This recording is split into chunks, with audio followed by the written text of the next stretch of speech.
Hello, fellow scholars and purveyors of morbid curiosities alike. I'm Dr. Caleb, joined by the man who sounds like an albatross, Dr. Zach. And this is SCPod.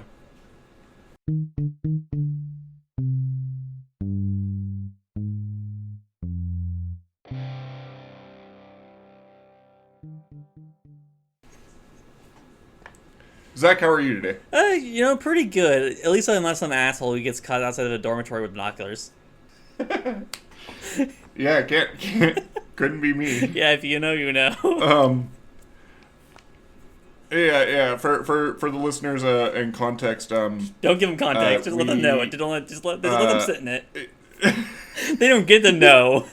It could be one of us, but it could also be somebody else we know that is an avid bird watcher.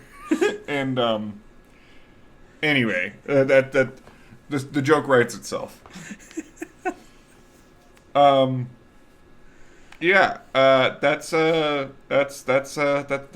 bird watching for you. Zach, what are we covering today? We are covering not a bird, actually, but only by the thinnest margins. We are talking about interdimensional flying animals, specifically of the Albatross variety, SCP-1560. Aren't they extra-dimensional, not interdimensional? Hey man, this show only has room for one pedant, and it's not you. Fair enough. All right, well, let's just get into it. I'm not looking forward to talking about birds, so. I know you're not. There's something to be said about us talking about mutant duck fathers a lot recently, and then you slap me with this file on my desk that's talking about albatrosses. Yeah, it's like I'm trying to get you something. All right. SCP-1560. Object Class Euclid.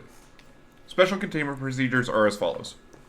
As living specimens of SCP-1560 currently cannot be contained by any means available to the Foundation, Mobile Task Force Lambda-4, the Birdwatchers, is currently tasked with tracking known populations of SCP-1560. Deceased specimens of SCP-1560 are stored in standard cryogenic biological storage units at Site Blank, and personnel may gain access to said specimens with prior permission from at least 2 Level 3 senior researchers. Do you think our mutual friend is part of the Birdwatchers?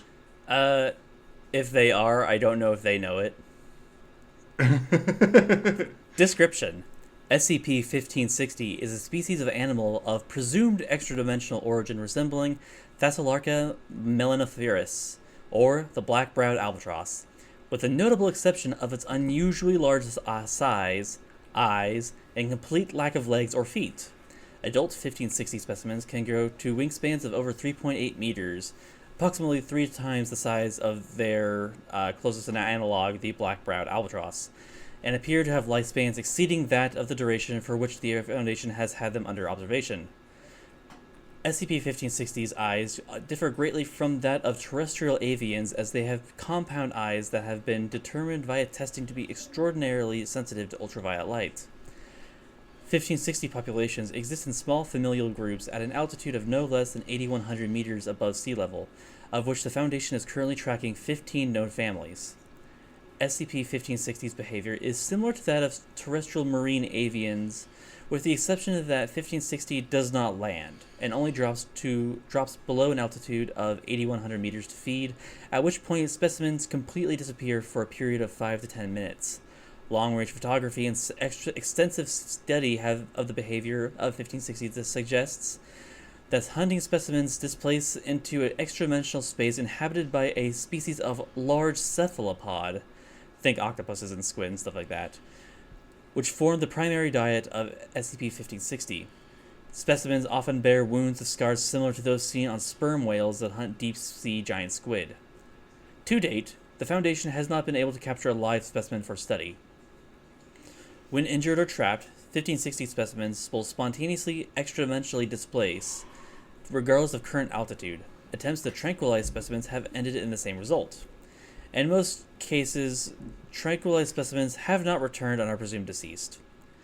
As SCP-1560 appeared to be minimally intelligent and have begun to develop an aversion to Foundation observation aircraft, further attempts to capture 1560 specimens have been indefinitely suspended. Interesting. So following that, we have Addendum 1560-1, which is a log of significant SCP-1560 individuals. Starting with 1560-01, which is the largest and oldest known specimen. The -1 appears to be highly intelligent male with a wingspan of 3.86 meters. It was an adult at time of documentation and is still alive after a certain amount of years of Foundation observation, thus making it the current baseline for maximum lifespan of 1560. The -1 led a flock of 8 specimens, of which 1 disappeared has not been seen since the Foundation's attempt to capture it.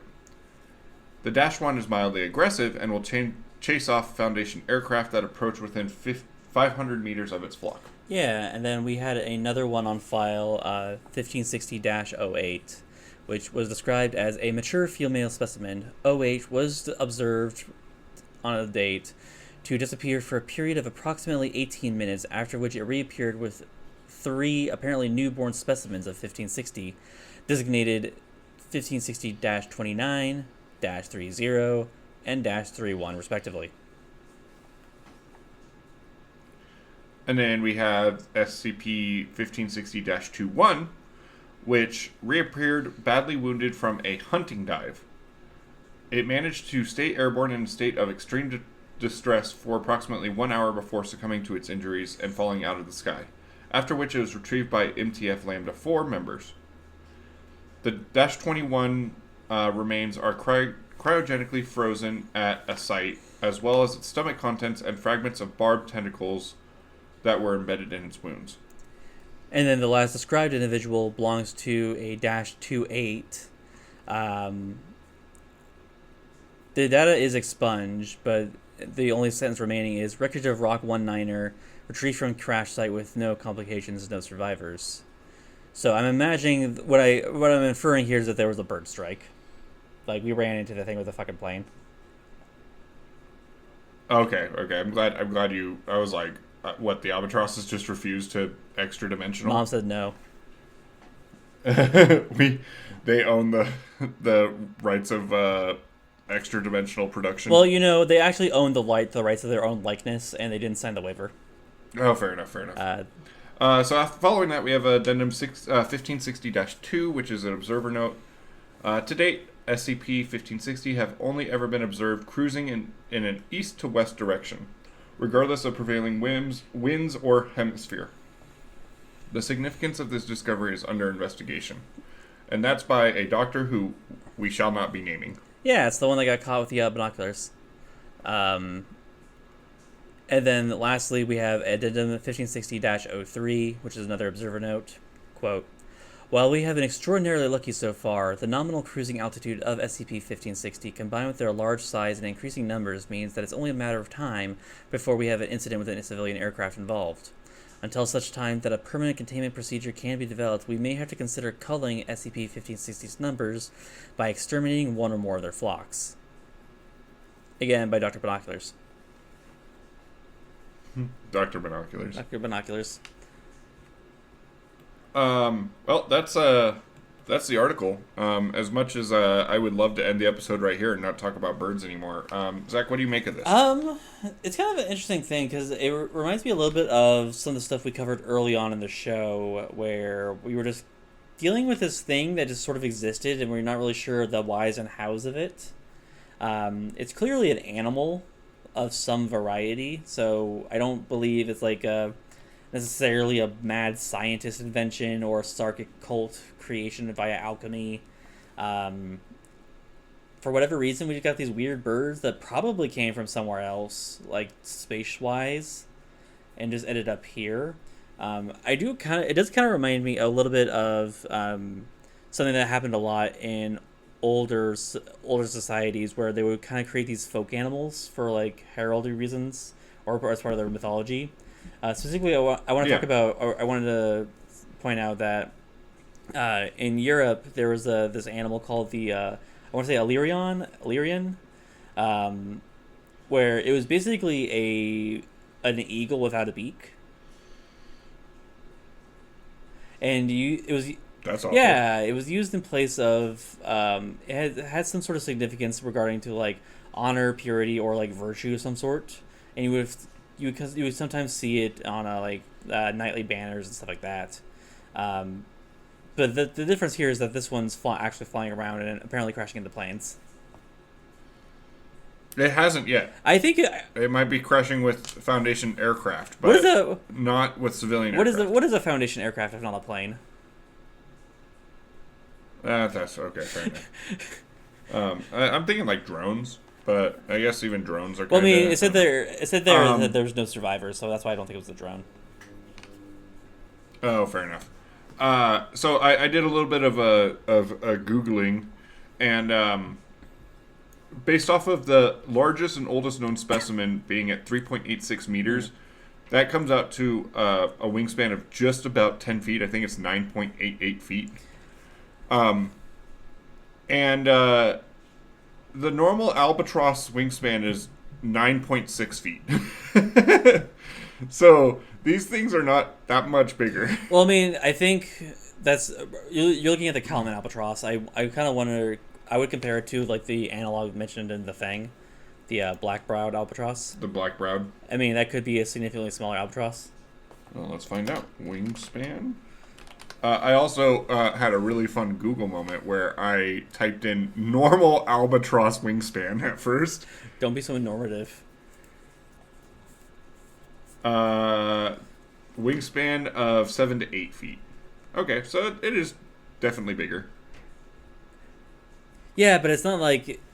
Thanks, Google AI overview. That's kind of confusing, though, because it says in the entry that it's 3 times the size of that. Hold on. Yeah. Wait a minute here. I'm glad... I mean, regardless, like, the fact that it has comically large eyes and no legs or feet... Okay, so is still a thing of nightmares. The black-browed albatross has a 79 to 94 inch wingspan, so that's just a little over or under a yard. So that makes sense. Oh, well, I guess you can't trust the Google AI overview. Yeah, quick tip, kids. Don't trust fucking AI. It sucks, and it's horrible, and anyone telling you otherwise is full of shit. I stand by my statements. But anyway, yeah. It's still absolutely terrifying. What do you make of the supposed cephalopod eating thing? Cthulhu. Oh, okay. I mean, to be a little less silly, I think that it's implying the existence of another dimension that exists somewhere overlapping or underlapping us that is full of squid. Space octopus. Interdimensional squid. And so, I mean, I feel like Cthulhu is a fine thing to reference here. Yeah, I mean, it also wouldn't be an SCPod episode if we didn't reference Lovecraft at least once. I feel like we've done episodes that we didn't reference Lovecraft. No, yeah, you're 100% right. But it is a reoccurring thing. It is a long running thing. Yes, it's kind of hard not to. It's almost like referencing any kind of horrifying piece of writing. Always harkens back to one of the. Zach, am I allowed to call him a great? A great of horror writing? Foundational of modern horror, I would say. Great. Oh, okay. One of the pillars, maybe? It's hard to... So, like, talking about the quality of Lovecraft writing in 2025 is kind of hard to do, just because what we kind of value now is so much different than what he was writing about. You have shot me straight into a tangent, but it's... I was at a panel last year here in town, kind of describing Lovecraft's writing, and he did a lot of writing, and so a lot of it was picked up by his editors and friends, stuff like that. Some of the details he chose to focus on, he was really big on focusing on architecture and describing buildings. But when you're writing a series of stories that is trying to describe, using words self-described as indescribable, then you kind of put yourself in a weird box where it's hard to get out of. Right. It kind of harkens back to an older style of writing, which one of my favorite YouTubers, Esoterica, has described as sublime. It's sort of like this overwhelming awe of the world around you and how that can seem larger in life, and how that was kind of a precursor to cosmic horror as a thing. But all that to say, like, kind of tap it up, is that I think he was a very influential because of how many other writers sort of cited his works as things that inspired them. Do I think Lovecraft's stories themselves are like excellent? A pinnacle. Some of them are pretty good. I still enjoy some of them, but a lot of them aren't. I don't know how well they hold up. For sure. Yeah. I went back and read Call of Cthulhu, or the Call of Cthulhu last year, and I was like, yeah, it's all right. I definitely see how this spawned the 18th century version of, I guess, 19th century version of the Marvel Cinematic Universe, but Well, it's like. Anyway, back.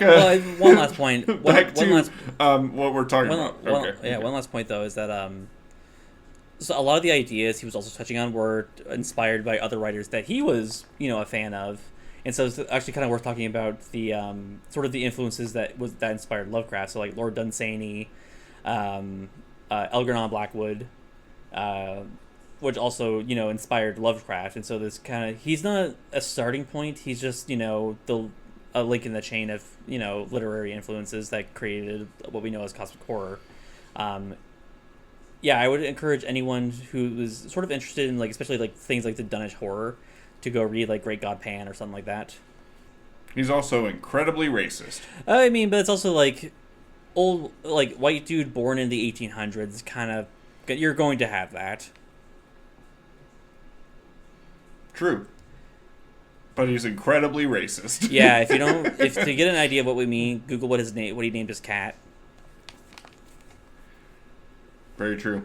But going back to a less Lovecraftian thing,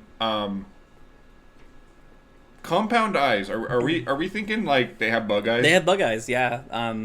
So not only are they that's so absolutely terrifying. Yeah, not only are they large, like unreasonably large albatross, they also have got bug eyes and no legs. Lieutenant Albatross, you ain't got no legs. So these are just the amalgamation of like the birds that you drew on your drawings as a kid. Yeah, right? kinda. That were just like kind of M's. I kind of imagine in silhouette they would look like that, to be honest. Like if you were at their level and just seeing them oncoming or going. Oh, god damn it. This episode's not getting any easier for me. How's it feel? Yeah, for the audience, I have a distinct fear of birds. And bird-like things, and this is definitely triggering that right now. And just to be clear, I am very aware of it. Yeah, I don't think I've ever seen an albatross in person, so I don't know how I feel about fight or flight, but... If you've been to the beach, you've probably seen an albatross. I can't imagine... Yeah, I can't imagine... I've seen condors, and condors are absolutely fucking terrifying. And I can't imagine an albatross being that much easier to stomach. I actually went to the zoo recently and spent some time around the California condors they have here at the zoo. They're pretty cool. I like them. Yeah? I like them. I mean, like... You know what? I've been pushed into multiple bird cages. Like, friends have dragged me into bird cages and stuff like that. And I'm pretty okay as long as they're not flying.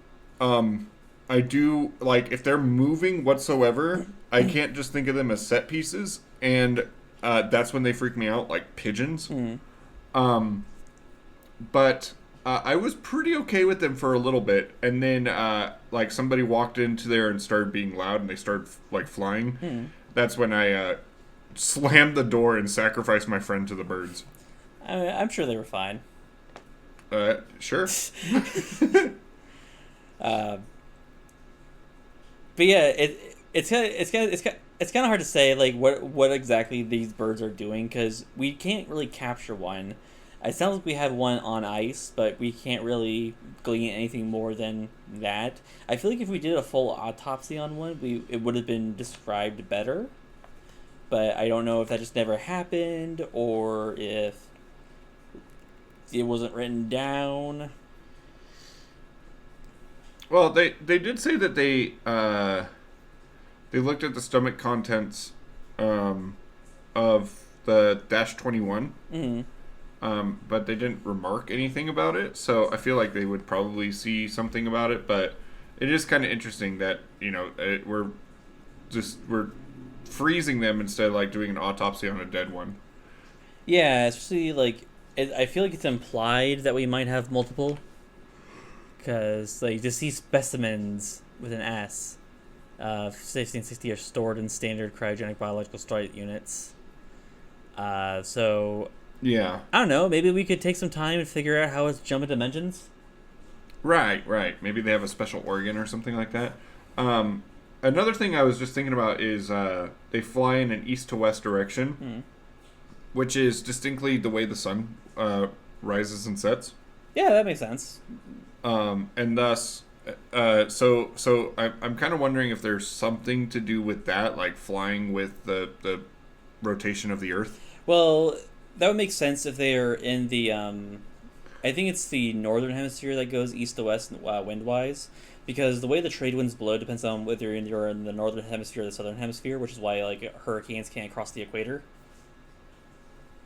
Right. So I mean, if they're doing it in the southern hemisphere, then that's kind of interesting. If they're doing it in the northern hemisphere, it makes sense. But if they're doing it in both, then I feel like the only thing like that comes to mind is what you pointed out of like the sun coming and going. They did say it was regardless of prevailing winds or hemisphere. Right, and that's kind of what I'm saying is that like if it's doing it in both, that's kind of interesting. But a commonality between the two is this, the direction of the sunrise. Right. It also did mention that the eyes, its compound eyes, are just extraordinarily sensitive to ultraviolet light. So I also kind of wonder if that ties into that. True. And I wonder, like, if anything that has to do with, like, how...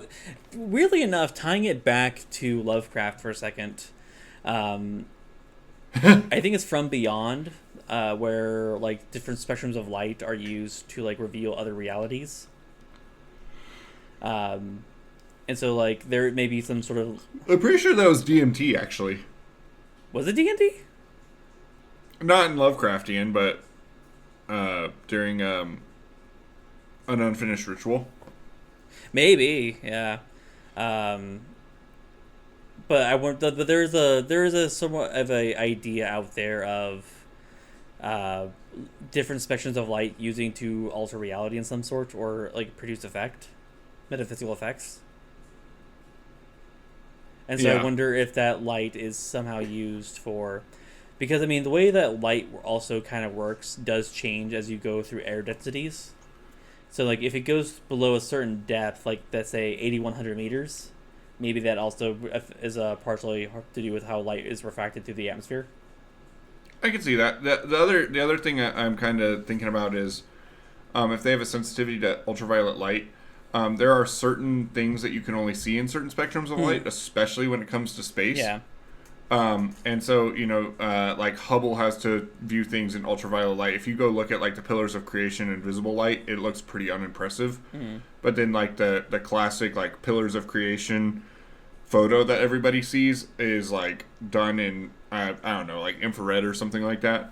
Anyway, maybe they're seeing some sort of anomaly in our atmosphere, like maybe little pocket wormholes or something like that. And that's what they're diving in and out of. Gotcha. Maybe it's sort of like when your cat was jumping at nothing, but maybe there's something there. Exactly. Or like when your socks go missing when they were in the dryer. Right. The Albatross has them now. Yeah, your smelly gym socks. Right? I guess they came from the washer, so they're not super smelly anymore. I mean, if they're coming from the washer, not the dryer, then they probably smell like mildew. Yeah. Yeah, I don't got a lot for this one. Just because I choose not to support the birds. But it does remind me that I was chased by an owl yesterday. And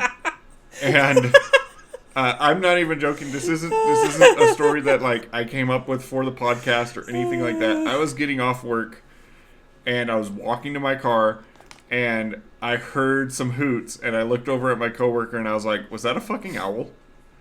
And she was like, "I think it was." And she was like, "That's so cool." And I'm like, "No, that's awful."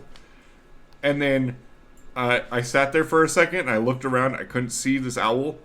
And I heard it hoot again and I ran to my car. And my brave-ass coworker stood outside and was looking for the owl and said that it flew right by my car. And that just proved my theory that all birds are out to get me. Maybe it's like cats, where like the more you don't like them, the more they're attracted to you. Yeah. I don't know if she said, "Oh, it was a great horned owl," and I don't know if they're native to this region or not. But regardless, owls are terrifying because you won't hear them coming. Great horny owl. They're silent. I guess so. Swiggity swooty. I just don't even know, man. That sparks joy. I hope it does. I hope it does. Thank God you're not my DM anymore. You know, it's funny. Like I kind of retired from tabletop role playing after about 21 years. I just kind of gave it up. It was just like I don't enjoy this the way I used to, and when I kind of ended before I actually actively start hating it. Right.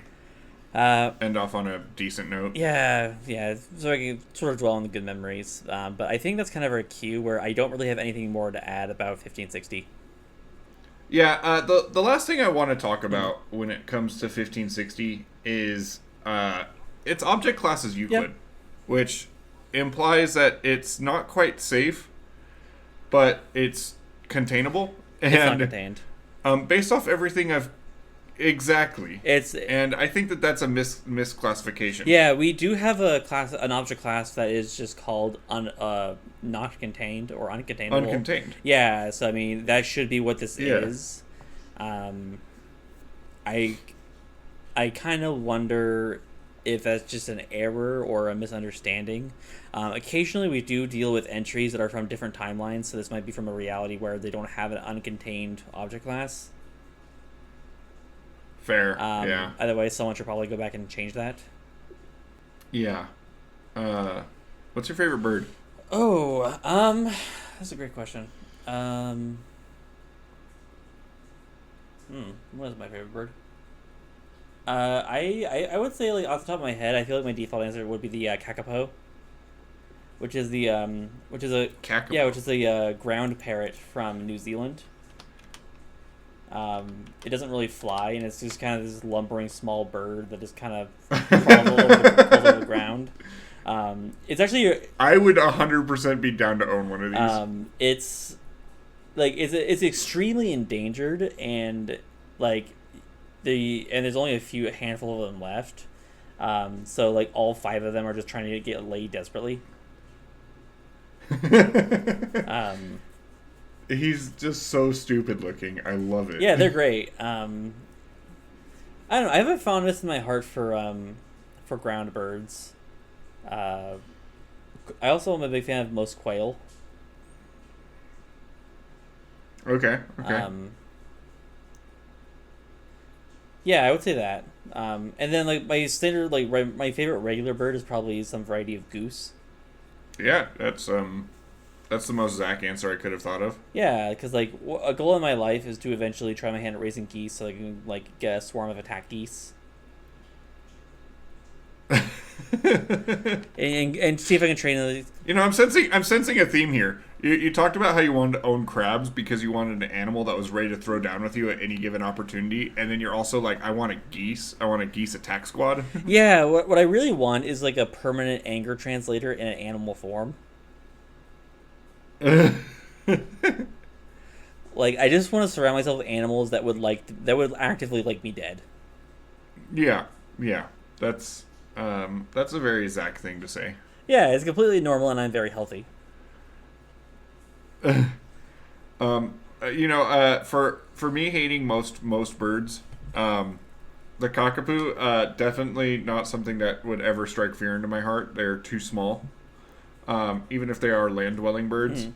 I could not deal with emus or anything like even remotely of size that are terrestrial, but hawks and eagles, I absolutely adore. Even though those are probably the ones that could do the most damage to me, there's something about watching one fly that's just majestic enough that it just sparks so much patriotism. I mean, I can kind of get hawks because hawks are, like, for lack of a better word, more like tactical assault pigeons than anything else. But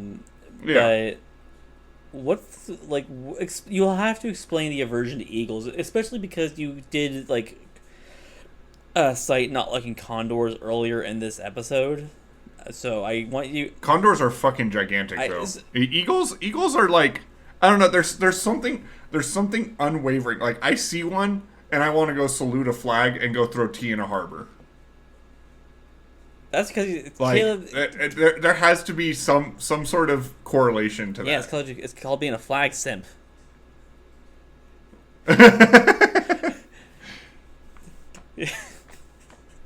Nerd. I think it's the size of the birds of prey. Like, eagles aren't too terribly big, and I don't know. I think it's because, like, most birds that I see.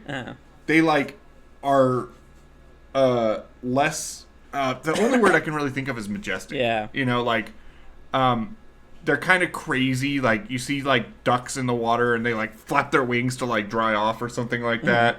Or you see seagulls, like, trying to, like, swarm somebody with a hot dog or something like that, and they're kind of flapping all over the place. I don't see that very often with eagles or hawks or stuff like that. And then condors are just way too fucking big. They shouldn't exist because they don't leave survivors.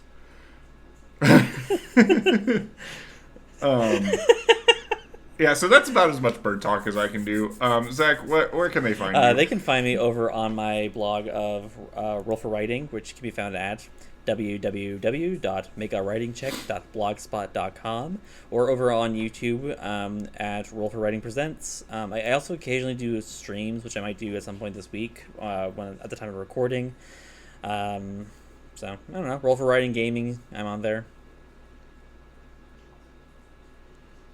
Nice. You can find me at Calica1738 on Twitter and Instagram, or Calica on YouTube, or Calica Plays on Twitch, all of which are ghost towns. So if you actually like what I do here on SCPod, just continue listening. That's the best way to find more of me and my bird brain schemes. You can follow the podcast on Twitter at SCPod_cast.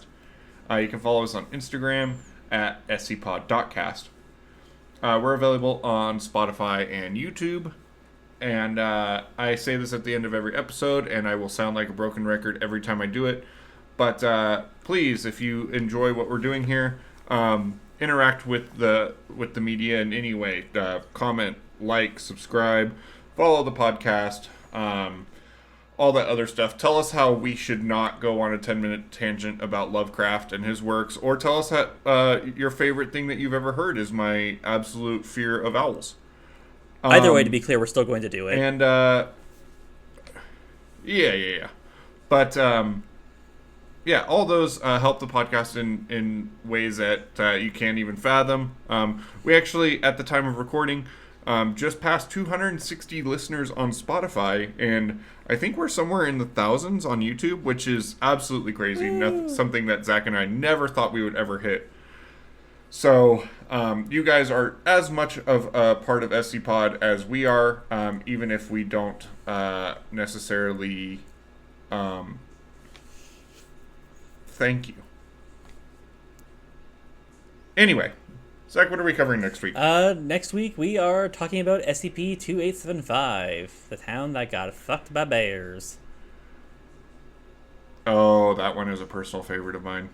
I'm looking forward to that one.